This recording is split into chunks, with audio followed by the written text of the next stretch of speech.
విజయ దళపతి యథాలాపంగానో అతి విశ్వాసంతోనో పార్టీ స్థాపించలేదని అర్థమవుతున్నది.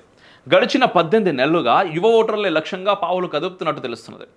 1,50,00,000 మంది యువ ఓటర్లు, 42% మంది మధ్య వయసున్న ఓటర్లే లక్ష్యంగా విజయ దళపతి నాయకత్వంలోని టీవీకే సరికొత్త వ్యూహాన్ని అనుసరిస్తున్నది. అత్యాధునిక సాంకేతికత సాయంతో యువ నిపుణుల నేతృత్వంలో ప్రచార వ్యూహాన్ని విజయ దళపతి రూపొందించినట్టు తెలుస్తుంది. విద్యారంగ సమస్యలు, నిరుద్యోగమే ఎజెండాగా నెరేటివ్ను, అందుకు తగిన నినాదాలను రూపొందించినట్టు తమిళనాడు రాజకీయ నిపుణుల అంచనా.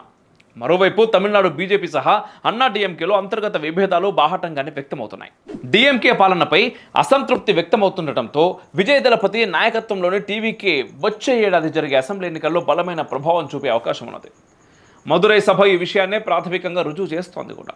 జనసంద్రంగా మదురై పట్టణం తూత్తుకుడి రహదారిని దిగ్బంధం చేసింది. సుమారు 4.5 లక్షల మంది విజయ దళపతి నిర్వహించిన సభకు హాజరైనట్టు తమిళ మీడియా పేర్కొన్నది. దక్షిణ భారతదేశంలో ఈ స్థాయిలో ప్రజలు పాల్గొన్న రాజకీయ సభ ఇటీవలి కాలంలో లేదని చెప్పొచ్చు.